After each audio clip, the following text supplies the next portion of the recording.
Saya Rufiak. Dalam video ini, saya akan memperkenalkan gaya hidup sisa sifar ataupun the zero waste lifestyle.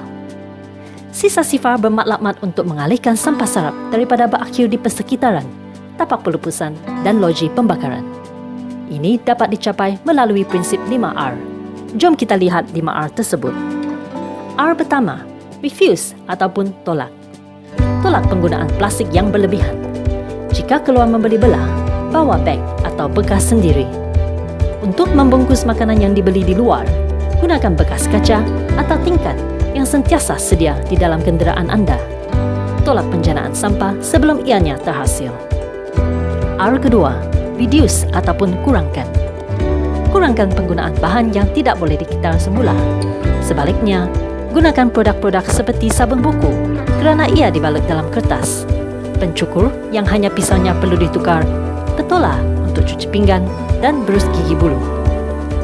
Semua ini dapat mengurangkan penjanaan sampah. R ketiga, reuse ataupun guna semula. Gunakan air cucian mesin untuk cuci lantai, bilik mandi, dan kenderaan. Gunakan barang yang boleh diguna semula seperti pad modest kain, cawan haid, dan lampin kain. Sediakan kit sisa sifar dan bawanya bersama setiap kali keluar dari rumah. Untuk bungkusan plastik yang tidak boleh dikitar semula, gunakannya untuk membuat barang yang praktikal seperti beg, dompet, ataupun eco brick. R keempat, recycle atau kitar semula. Ketahui barang yang diterima untuk dikitar semula di kawasan anda kerana ianya berbeza untuk setiap kawasan.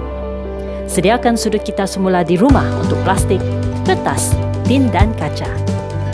Plastik dibahagikan kepada 7 jenis dan hanya 3 jenis yang boleh dikitar semula di Malaysia. Oleh itu, elak beli barang yang dibungkus dengan bahan yang tidak boleh dikitar semula dan pilihlah bahan bungkusan yang mesra alam ataupun yang boleh diguna semula. R kelima, rot ataupun reput.